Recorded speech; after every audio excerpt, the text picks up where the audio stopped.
Okay, I can see more people joining the room. But I think it's time to kick our event off. So first of all, a very warm welcome to today's ECIPE webinar. Today we want to discuss cloud cybersecurity, sovereignty and EU competitiveness. My name is Matthias Bauer. I am a director here at ECIPE, and it's a very big pleasure to moderate this session today. Why are we here today? Today we want to talk about cybersecurity in the EU. We want to talk about access to innovation in the EU, especially access to advanced cloud computing services, digital services, but also AI, which in many cases is provided cloud-based. We will also explore the critical challenge of balancing cybersecurity standards, political notions of sovereignty, and the need to have an open and competitive market for digital services in Europe. And it is at the heart of this discussion to assess the proposed European Cybersecurity Certification Scheme, EUCS, which is a cybersecurity framework developed under the auspices of ENISA, the European Cybersecurity Agency based in Athens, led by an initiative of the European Commission. And according to a leaked draft from August 2023, the proposed EUCS framework back then included so-called immunity requirements or sovereignty requirements, which risk excluding non-European vendors from high assurance level cloud services, basically critical or sensitive industry use cases, but also critical or sensitive government functions. And we estimated that having these requirements as a part of the EUCS, it would potentially cause an annual GDP loss of 600 billion euros annually, because it would basically squeeze out non-EU vendors from operating on EU soil, exacerbating Europe's already substantial technological gap. However, a new draft has since emerged, and that draft no longer excludes these controversial immunity requirements, representing a certain shift in the negotiations. Despite this, there remains little clarity from the European Commission or ENISA on the current state of the EUCS talks. And some observers even speculate that the EUCS could become sort of a bargaining chip in trade discussions with the next Trump administration, potentially linking the EU's cybersecurity policy to broader tariff negotiations. Well, and if that would be the case, this would of course be a highly questionable way to do policymaking in Brussels, as it would risk undermining the original objectives of the EU cybersecurity framework by subordinating it in a way to external political consideration. Adding to this uncertainty, there is still no proper economic impact assessment of the proposed cybersecurity framework, as recommended by the EU's own better regulation policy. And this lack of transparency and the lack of thorough analysis, it raises some serious questions about the motivations of the proposed EUCS, making the situations in a way all the more suspicious. And when we look at advanced economies from a bird's eye perspective, it is quite clear that cloud computing is very important for modern economies. But Europe is lagging behind in ICT and cloud investment. At ECIPE, we have estimated this and estimated that the EU faces a staggering investment gap of 1.4 trillion US dollars compared to the United States in ICT and cloud-related sectors. And this is posing a major challenge for native European telecommunications and cloud services companies. And this is a gap that simply cannot be closed at any time soon, neither in the next decades or so, nor with private capital or public funds combined. And addressing this challenge in an effective way, relying on trade and investment from abroad, will also be a topic we will explore in today's discussion. And let me say this, there will also be an upcoming ECIPE analysis underscoring the urgent need for using cloud technologies, including AI and automation in EU government services. And in our analysis, we show that EU member states could save hundreds of billions annually and substantially enhance the quality of government services based on a much more ambitious adoption of advanced cloud services and cloud technology solutions. This study is set to be released in January. Today's discussion will focus on most of the aspects that I've just mentioned, and I'm very pleased to introduce three esteemed panelists. We have with us today Maxime Ricard. Maxime is the Policy Manager for AI and Digital Policy at Allied for Startups. We also have Marcus Curry. Marcus is the Director of Technology and Operations at AFME, Finance for Europe. And we have Damien Williard. Damien is the Senior Director and EMEA Sovereignty Lead at Oracle, a large US cloud and data hyperscaler. I would now like to ask each of our speakers to begin with 5 to 10 minute opening remarks, and following this, we will move to a panel discussion and an audience Q&A. So please, dear audience, feel free to put your questions and comments in the Zoom chat box, and I will get back to this in the course of the conversation. So now, without further ado, Maxime, let's start with you. Maxime, what are the economic and competitive implication of EUCS certification policies for startups, and what if they are becoming overly restrictive? Right. Thank you so much, Matthias. Thank you so much for the really comprehensive introduction and also for the invitation. Obviously, it's always a pleasure. Well, before I answer your question, I would like to perhaps briefly introduce Allied for Startups and what we do. So we are a global member-led umbrella organization, and we represent obviously the interests of the startup ecosystem. Our mission is to amplify the voices of startups globally, and we have around 40 members, which are all national startup associations, most of them being based in the EU, some of them being based on other continents. We cover the 5 continents, actually.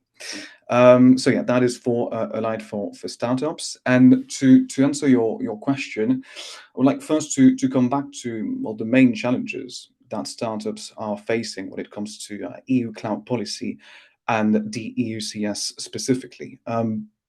Startups are inherently global, and they thrive in open, innovative environments. They want to scale from day one, and they don't want to have to do that 27 times.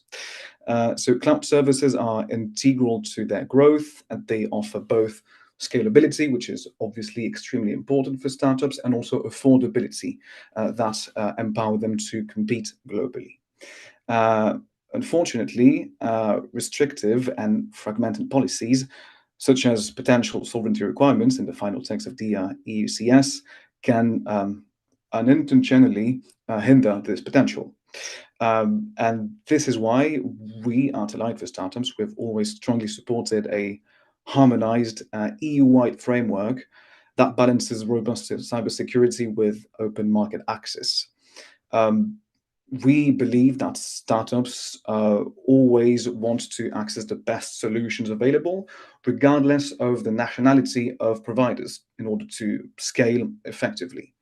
Unfortunately, with sovereignty requirements, costs can increase, and it can also reduce the access to cutting-edge solutions and introduce unnecessary complexity. So for us, all of this risks disproportionately impact startups, which often lack the resources to navigate such barriers. That's why in 2023, I think it was in November, Allied for Startups and some of our members, we drafted an open letter to warn against the sovereignty requirements, calling for a pragmatic, not discriminatory approach that would be fostering competition and innovation. And also, we would like to remind that the choice of a cloud provider for us should be based on the product, not again on the nationality, which is consistent with the non-discrimination principles of the WTO.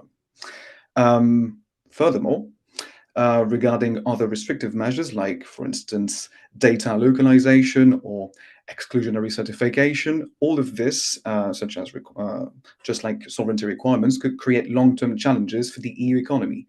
And this could also increase the ICT and climate investment gap with the US that we talk about a lot, and stifle innovation eventually. So this is why we advocate for a pragmatic, harmonized EUCS, which would first enhance trust in cloud services, two, support startups' scaling efforts, and three, strengthen the EU's digital ecosystem.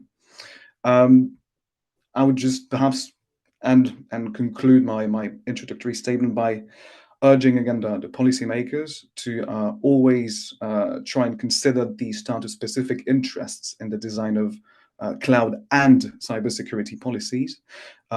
We always advocate for a flexible, innovation-friendly approach, which is key to ensuring that Europe remains competitive and the global digital economy.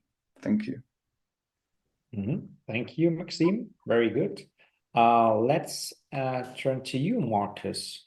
Marcus, at the heart, the EUCS aims to tackle cyber risks. That's been the original ambition of the European Commission and the NISA. That's what we find in the NIS2 directive, the Cyber Resilience Act, and so on and so forth. But how effective is it likely to be in achieving this goal? And how does the EUCS align with wider regulatory and supervisory efforts, especially those adopted in your industry? Thank you, Matthias, and thank you again for the invitation to join. Much appreciated. Just for people's benefit, so AFME represents essentially wholesale capital markets, so the global investment banks. And yes, we are very mindful that cyber risk is very much flavor of the year, and that's likely to continue as we shift into 2025. Certainly from the perspective of banks who would be users of the cloud services, we very much welcome a lot of those various both regulatory and supervisory initiatives aimed at tackling the cyber risk. And explicitly with the EUCS, I think there is widespread view that a set of uniform standards demonstrating the cybersecurity of the cloud underlying cloud services, that's only going to be a win-win, and it's going to help drive cloud adoption either on a full or a hybrid basis, and it's going to give confidence, I think, to my industry, but many other industries to use, and that's ultimately to the benefit of the wider ecosystem, because there are real benefits from operational resilience from a cybersecurity view when it comes to working on the cloud, whether it's through the failover mechanisms, whether it's through the backup, whether it's through the additional recovery mechanisms or capabilities. That is definitely the right direction of travel.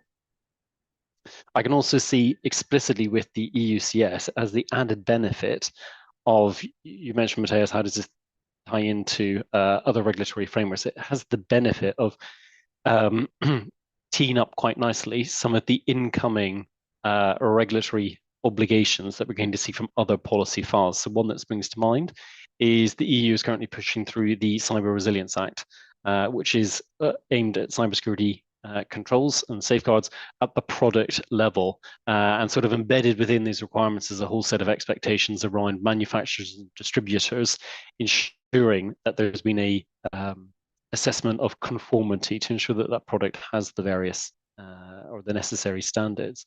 What you could see through EUCS is this presumption of conformity. Okay, we don't need to go through and do a third-party assessment because it's already verified. So there are a range of benefits, I think, operational, commercial, and also in terms of pulling together the various strands of policy. I think where the concern very much arises is twofold. One of which, and you've already alluded to this, was the inclusion of the sovereignty requirements, the localization, which, just as a reminder for everyone, were incredibly potentially far-reaching. I mean, things from not just data localization, the employee localization, the idea that your contracts have to be governed by EU law, and even possibly this idea that headquarters have to be shifted to the EU, which is quite remarkable. And I think that then leads me to the second main frustration, which was just the opaqueness of the process. Because sitting with the financial services hat on, whenever I was asked for advice, from various stakeholders about what is the likelihood of these localization requirements coming into effect and applying to our sector, I had to be honest and say, we really don't know. What we were sure about was that a lot of these far-reaching requirements were going to be limited to a certain field of cloud services. But I think, as with many other people, given the process for this was a technical implementing act process with very little transparency or public consultation, and certainly no official draft texts. A lot of people, I think, like myself, relying on leaks from either Politico or FT and so on. But from those, you got the sense that it was shifting around a lot, that sort of inner tier of cloud services, which were going to have the full whack of potential requirements. You could see it shifting from, well, it's going to be data that's sensitive, it's going to be data that is perhaps financial, it's going to be data of interest to the public interest. And so actually sitting from financial services, I had to say for a long time, I think we will be caught, not intentionally, because if you did ask policymakers behind the scheme, who were they aiming to get at that sort of top tier, time and time again, you'd hear defense and you'd hear national security. But I think due to the process and due to the lack of transparency around it, there was a risk of financial services very much being caught unintentionally and having the full series of repercussions that come with that. And I think, to be honest, from that, and I'll wrap up the opening remarks, but I think from that, there's really two lessons when it comes to the EUCS from my point of view. One, it's around ensuring that the right process is used. So the EUCS is a very narrow technical scheme with very limited stakeholder engagement, not just from industry, but actually from the other policymakers and the other parts of the EU institutions. And that does give rise to a lot of potential for unintended consequences, some of which, Matthias, you've already alluded to. And the second lesson, I think, is that policymakers need to be really mindful, and NIST needs to be mindful that their own babies, so to speak, can be taken and used in a very different manner than perhaps was expected. Because, of course, at the heart of the EUCS is a voluntary scheme.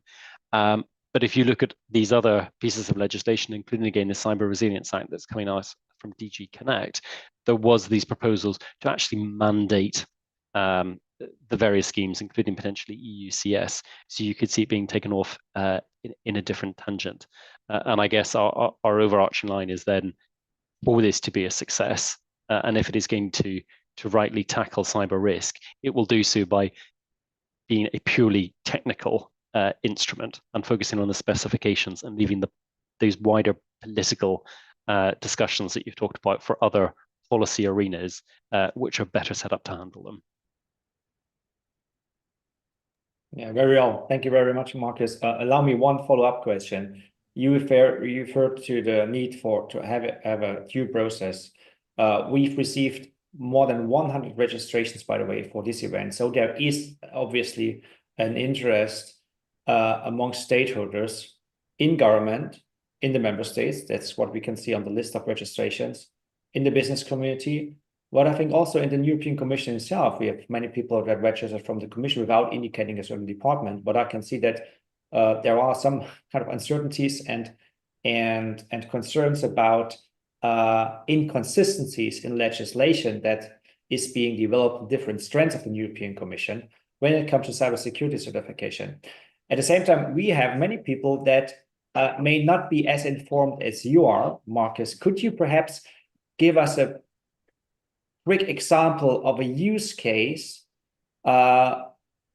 that you have been confronted with when having a conversation with your members, and the challenges that would emerge if these companies would require to localize contracts or would not be allowed any longer to operate with a cloud policy provider, irrespective of its size or where the company is coming from, but that is just not coming from a jurisdiction within the EU, but outside the EU?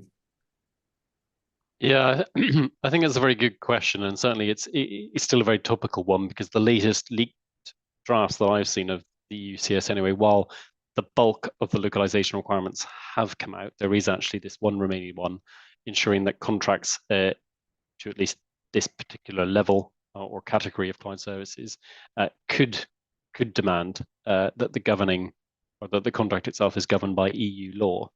And that is causing a lot of concern, particularly to non-EU entities that are using cloud services and they're operating in Europe.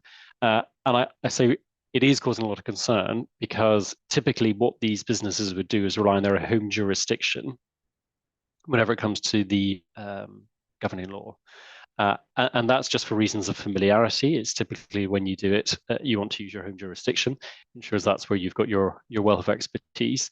It's also to avoid the idea that, or the complications that arise if you have dual, which is always a possibility of dual jurisdiction, that in the event that litigation does arrive can be a nightmare. So it's best to avoid that. And my view is that remaining localization requirement, it can come out. I'm hopeful it will come out. And I don't think that there needs to be any concern around doing so, that it means, therefore, that non-EU entities relying on the cloud services aren't adhering to the EU standards, because typically this happens all the time. It's a familiar challenge across all the different policy fields, and it can easily be tackled by the existing legal tools that are at play all the time within the market, namely through simply adding addendums to existing contracts that ensure that those, if there is an additional EU uplift that is required, that can be fully reflected in the contractual arrangement. It can be fully secured on the ground, but it doesn't have these wider potential implications on the governing jurisdiction, and potentially throwing, again, a lot of unintended consequences into any unforeseen and regrettable litigation further down the line. Thank you very much. Well, sounds like a very complicated procedure, burdensome procedures, if we would see these requirements being implemented eventually. Maybe it's time to now also involve the new European Commissioner in charge of reducing bureaucracy in the EU.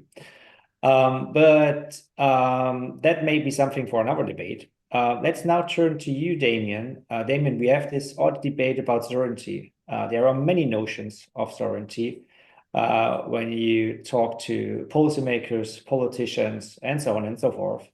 The EU has been considering these very restrictive sovereignty requirements that could essentially exclude non-EU operators. And Oracle, the company you are representing today, is a company that, to my knowledge, is based in the United States. At the same time, we see many companies, including those headquartered outside the EU, that already supply what they themselves call sovereign cloud solutions. So how does this growing supply of sovereign clouds in the EU actually impact on digital sovereignty, but also innovation and competition, which are priority objectives under the new European Commission as well? I think it's a very good question, Matthias. Thanks. And of course, thanks for hosting this webinar and for inviting us over. I think Marcus was talking a moment ago about the spirit of EUCS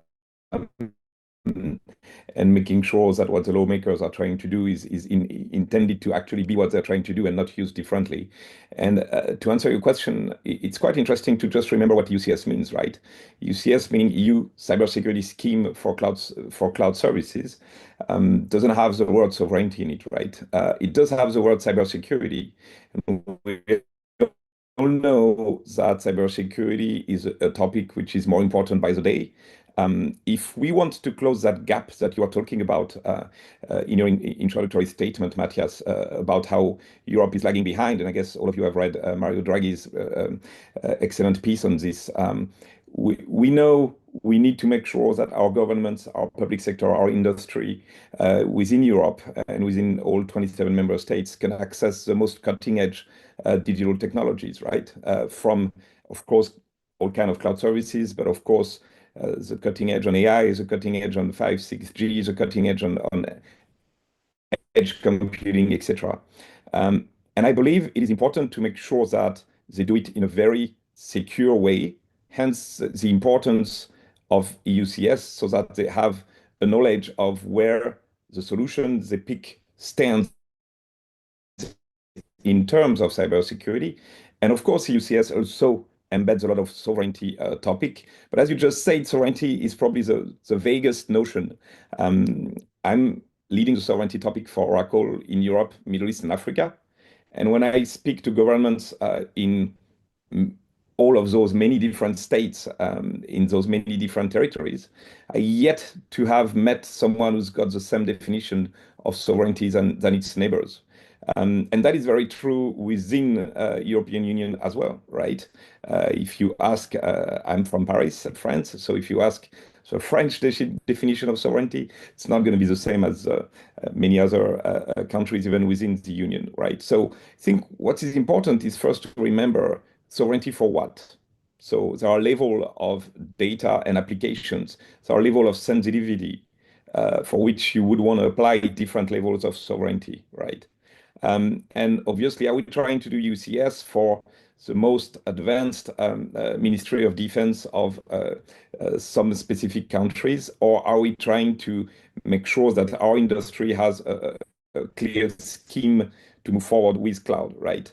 What I see when I speak with customers, the most important thing I think they are expecting from EU lawmakers is clarity.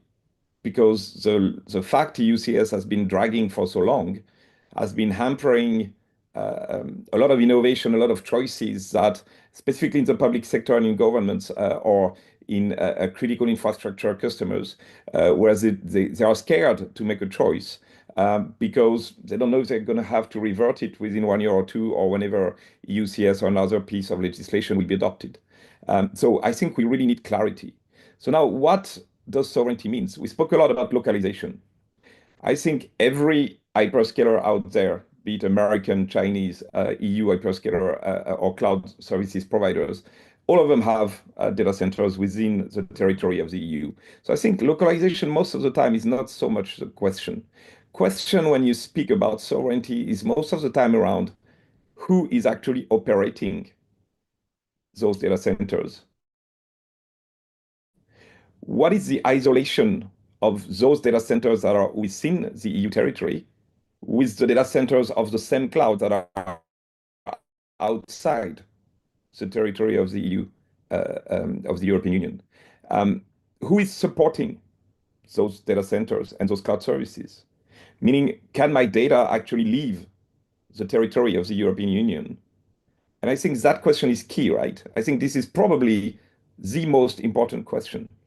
Can my data as a customer, when I adopt a cloud service, leave the territory of the European Union? Because this is the question that answers all the fears that some of our EU industry have about extraterritorial laws coming from any country on the earth, right? And when you look into, like Marcus and Maxime, obviously we've all read those drafts, and EUCS is composed of a lot of very good best practices around cybersecurity, and it's composed in terms of sovereignty around a lot around, you know, who should operate, where they should be located, where the data should be located, which, I mean, as a cybersecurity expert, sounds pretty normal to me, right? But when you go to what you've called exclusionary measures in terms of, for example, where your headquarters should be or which part of the capital of the structure of the cloud service provider should be, I think we're crossing a line here, because if we do that, this means that we're essentially excluding every innovation brought by a non-EU company not just the US, but we're talking cybersecurity. For example, Israel's got great cybersecurity startups, and many countries around the world are doing a lot on innovation, on AI, et cetera, not just inside the EU, but outside the EU. So if we want to exclude at the different CSEL, XYZ levels that EUCS encompass, if we want to exclude all that innovation, we really do have a problem. And I think we will forbid essentially the wider industry in the EU to bridge that gap, right? So I think we should explore some alternatives, right? Any company that is coming from outside of the EU can be headquartered, not headquartered, but have subsidiaries incorporated within the EU, right? When they do this, capital might be coming from any country in the world, but they still have to abide by the law of the country in which they are incorporated. Very good proof of that is that any one of us who's been in a multinational company knows that the way, for example, the layoffs or the way the advantages or the way the unions work in every different countries has to abide by the HR laws of that country. Same goes for everything else, right? You do not have the right to not follow the laws of the country in which you're incorporated. And you're asking us, why can we as a US company bring to the market, as we did a year and a half ago, an EU sovereign solution? Well, that's exactly what we did. We created a number of EU-only legal entities, completely separated from any other legal entities we have. And we created a cloud that is a public cloud that has all of the services that are present in our global public cloud, but this is an EU public cloud. And by doing this, we are actually helping to solve a lot of issues, meaning that we implemented all of the controls in terms of technical controls, in terms of organizational controls, in terms of contractual controls, to make sure that everyone actually operating those regions, supporting those regions, securing those regions, deploying those regions would actually be lawful EU residents within companies with only EU directors, et cetera, all incorporated within the EU. And when you get to that level of investment, which really means that we had to clear a lot of our employees and to recruit employees specifically for those regions, not just for the public EU sovereign cloud, but also for various other distributed cloud we have, like we have government cloud, for example, in the UK. So I know UK is outside of the EU today, but we also have such government cloud in Italy for Polo Strategico Nazionale, where we employ the same set of measures, of controls, and the same set of EU teams in order to achieve the operations, et cetera. Yet, are we a US company? Sorry. Absolutely, we are, right? But it is, to the best of our knowledge, everything we implemented was designed so that the data cannot leave the European Union. And I know GDPR is not so much of a sovereign law, but there's a lot of talks, and there's been a lot of talks recently about data transfers as it pertains to GDPR, right? Well, for example, in that cloud, we have a DPA, so a data processing agreement, which mandates the fact that everything is processed within the European Union and that there are no data transfers outside the European Union and that there cannot be, right? I believe that going that kind of way for foreign actors to the EU could be a very satisfactory way of answering legitimate sovereignty concerns while allowing all of our industry to harness the most advanced innovation in the cloud. Thank you very much. Well, that was a lot. Referring maybe to your last comment about GDPR, you often hear GDPR being referred to when there's a debate about data sovereignty, not so much about technology or infrastructure sovereignty, but when it comes to data set sovereignty. So GDPR isn't explicitly about sovereignty, but could you clarify how you see the general data protection regulation of the EU, data flow limitations, and conditional requirements for data flows being allowed, fitting into this sovereignty discussion, especially in the context of cloud solutions?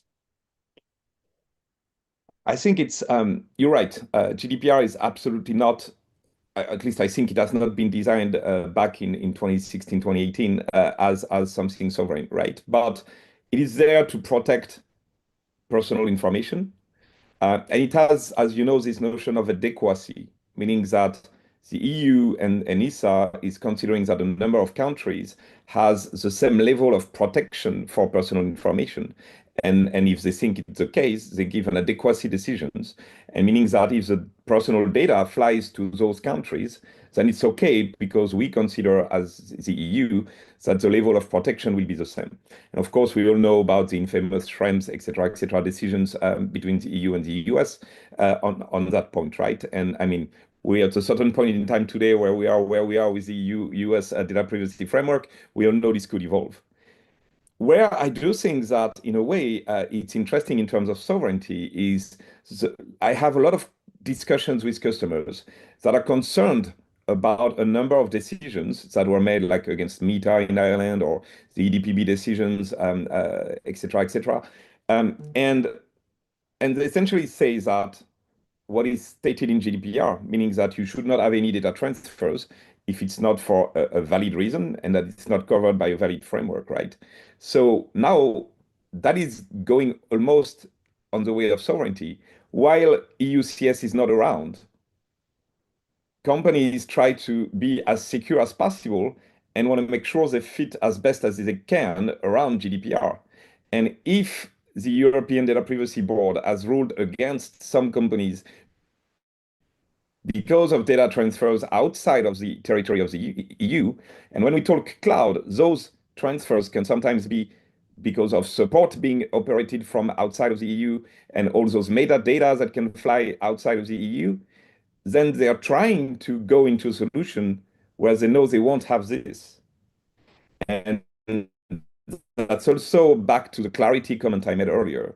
That's also, I think, why it's very important we give clarity on what is okay. I mean, as a company, especially Maxime talked about startups and about how they don't want to have to replicate their job in 27 different clouds across the EU. So we need clarity and we need harmonization across the EU. But they should also feel safe in there, knowing that it will at least not be a problem because of the cloud providers they use, that they will not run into a problem with GDPR or with EUCS tomorrow, right? That's an important one for me. Okay, very well. Now we've heard three perspectives. One from a group of companies, startups, scale-ups, or smaller companies on the demand side of cloud services, financial services providers in Europe on the demand side of cloud services, and one representative of a company supplying cloud service in the EU. And you've all referred to one particular problem, which is legal certainty and also fragmentation in the single market, regulatory fragmentation in the EU, whereby our original intention for the EUCS was to counter fragmentation in the market. So the narrative put forward by the European Commission was that we have to act not only to improve cybersecurity in the EU, but also to prevent national governments from developing and implementing their own lists as concerns critical industries, critical industrial use cases, critical government functions. But when we look at the EUCS and the texts that have been tabled, there's still the possibility for national governments to determine their own lists as concerns critical industries, critical government use cases. What do you think of that? And my question would be to Maxime, how can the EU ensure that cybersecurity standards are robust and also accessible for startups, which typically have much fewer resources to comply with stringent regulations than large businesses or overstaffed government entities? And the question to Marcus, in a similar direction, actually, from your perspective, Marcus, how should policymakers address concerns over cybersecurity or digital sovereignty, irrespective of how you want to call it, if not through schemes like the EUCS, through alternative schemes? Starting with Maxime, please. Right. Yes, indeed. I think this is the $1 million question. And when it comes to EUCS for startups, how can we balance cybersecurity standards with the accessibility of cloud for startups? For us, a balanced EUCS would be combining these strong security measures with practical, hopefully startup-friendly policies. And again, I think we would go again to the debate around the harmonization. We would need a harmonized standards. Like we just said, I can only agree with what has been said. For us, the EUCS should focus on harmonizing cybersecurity requirements across member states.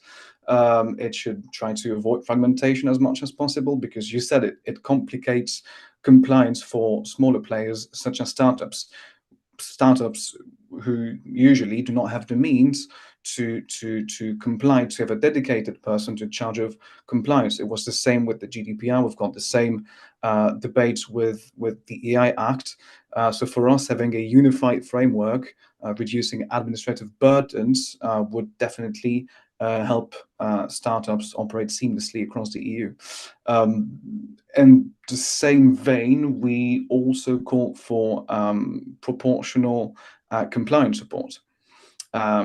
Startups, and particularly those lacking in-house cybersecurity expertise, need accessible pathways to compliance.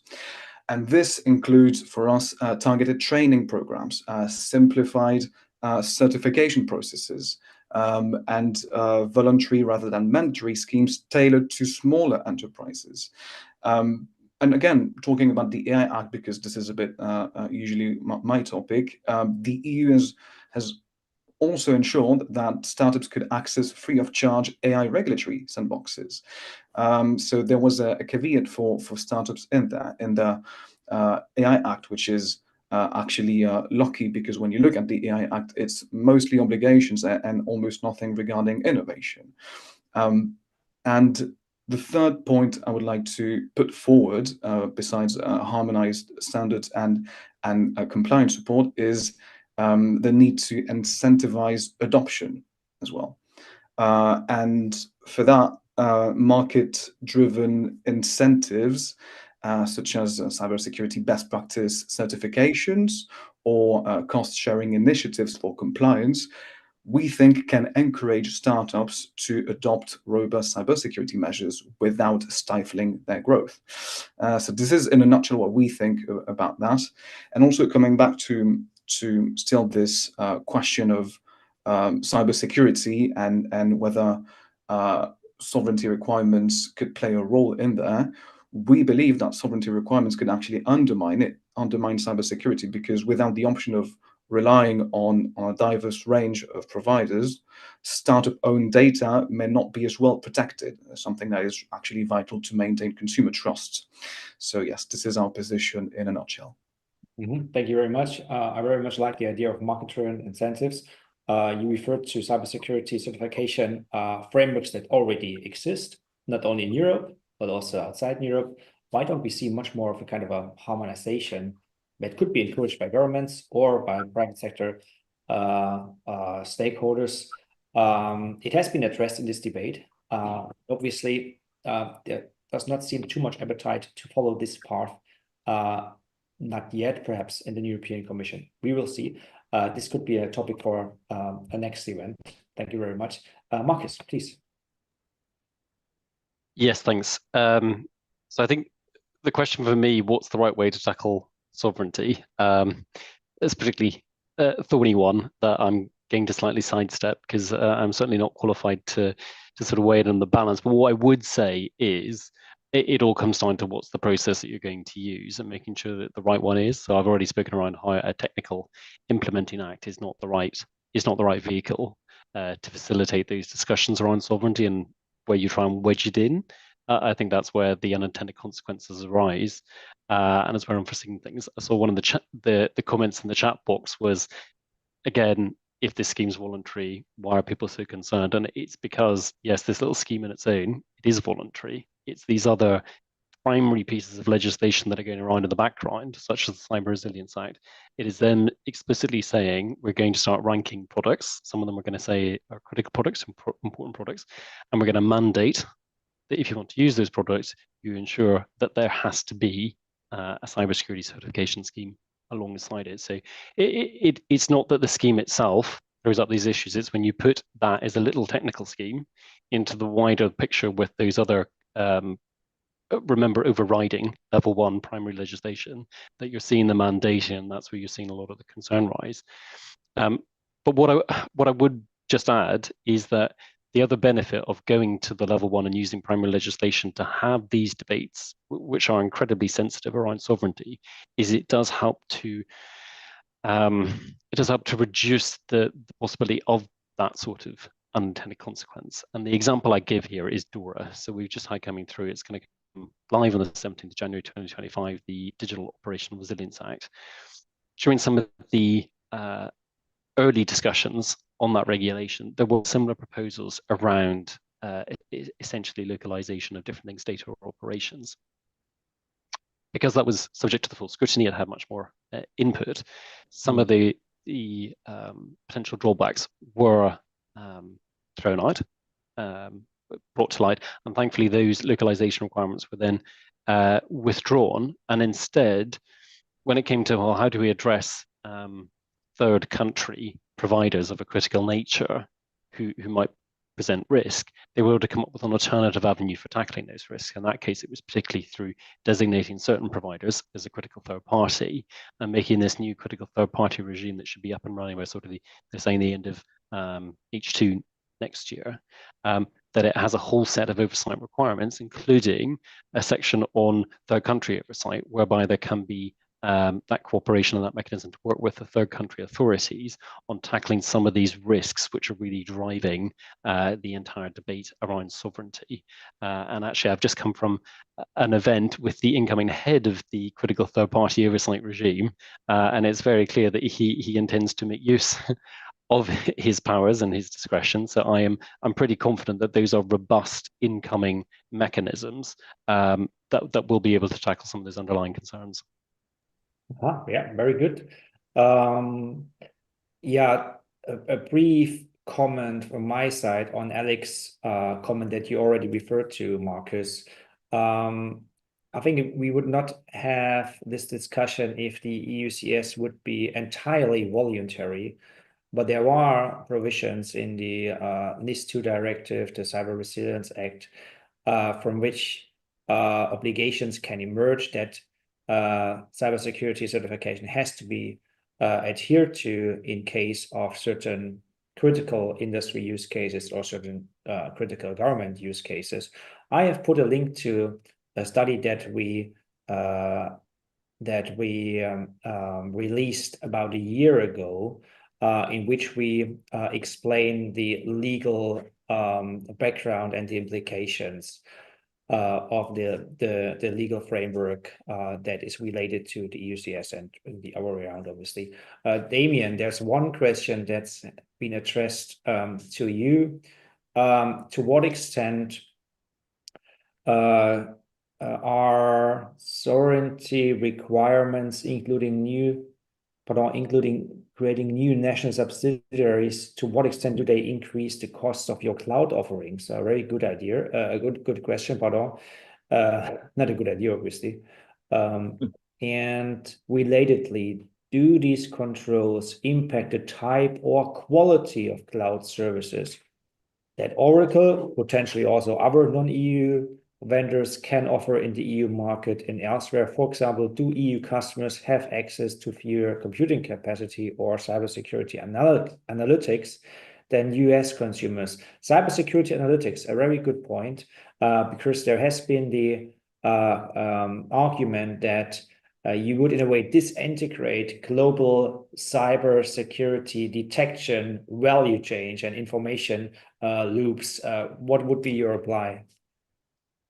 Right, I think it's a very, very good question. And there are several things in the question. So if you allow me to divide, I think the first part of the question is essentially asking, because of the investment required to ensure sovereignty for the EU, and I described the investment we made as our EU sovereign cloud solution has been live for a year and a half already. We chose, of course, these are investments, just to answer Guillaume. But then there's a strategy and there are decisions to be made, right? And our strategy is that every cloud we deploy, be it global public cloud, be it sovereign clouds, be it government clouds, be it private clouds for dedicated large customers, etc. And we've also even deployed cloud for partners that can use our cloud technology and resell it themselves. In each of the cases, we deploy the same sets of services. So they have access to the full-blown capabilities. They do not have a smaller set of cloud capabilities like we see sometimes doing, where you only have access to essentially compute and storage and do some Kubernetes or virtual machines. No, you do have access to all IaaS, PaaS, and even SaaS services. We actually launched our ERP SaaS solution on EU Sovereign Cloud as well. And we took the decision that the price was going to be the same. So there's no questions. And for me, it's important. I talked about it in the beginning. Who is sovereign cloud for? It's not for everyone. It's for people who have a reason in terms of data sensitivity and application sensitivity to choose to go to a certain sovereignty level. And I think in some ways it makes it echoes as well Alex's question around the voluntary scheme. I'm all good with the voluntary scheme. My problem with it is only if some people are excluded from it. Meaning that if we tell you it's voluntary, everyone can do it. But, oh, by the way, if the capital of your company is not from the EU, you cannot compete. Then it's not voluntary, it's an exclusion. And so we chose to have the same price, same features, so that it's a real choice for customers going into EU sovereign versus going to global public cloud. So sometimes people ask me, okay, but if it's the same price, why even go to a public cloud, right? And the answer is pretty simple. It depends what you do. We have global customers that can be EU big industries, and they need to operate in Asia. They need to operate in South America. They need to operate in the US. They need the latency to have regions that are as close as possible to where their business is worldwide. Those people would not choose an EU sovereign. But now, if you are under a number of other regulation and you do not have business outside of Europe, and you have the choice being offered to you, then you have the ability to take that, right? And for the last part of his question, which is really cybersecurity and sovereignty in a way, I'd like to remind people one thing, and I've been in cybersecurity for longer than I care to admit because it's not making me any younger, but cybersecurity and sovereignty are two totally different things. You can have a very secure, a very sovereign EU cloud that will be very unsecure. If you do not have the right level of cybersecurity tools, of redundancy, of resilience, if you do not have the right people behind, the right tools, to your remark around cybersecurity analytics, etc., we have the size to have the team size that are required to protect our customers. And I believe that when customers are afraid, when some customers, and I think Alex is talking about, giving people the choice to protect their most sensitive data. What if you actually put your solution in a very sovereign cloud solution, but that will not be at the right level in a cybersecurity point of view? Actually, you're going to be hacked by whoever, and your data will leave as well.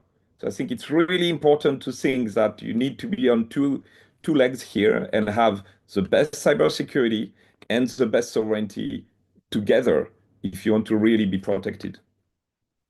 Okay, so we need to distinguish between sovereignty and cybersecurity. That's probably one of the most important takeaways from this conversation.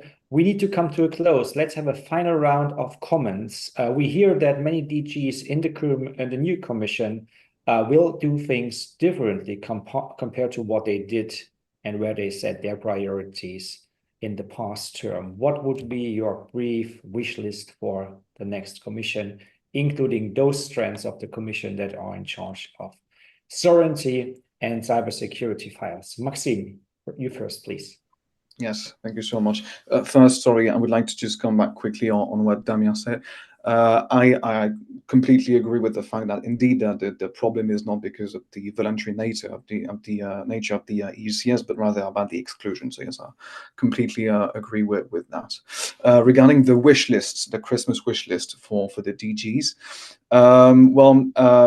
the thing is, when I look and when we look as an association at the EUCS and at EU cloud policy in general, what we want, and again, I'm going to repeat myself basically, but we certainly want to make sure that there are more synergies internally in order to effectively reduce fragmentation. This is what the EUCS can offer. This is the biggest opportunity that the EUCS can bring, and this is what startups need, because we want an easy compliance, and this can happen through legal clarity.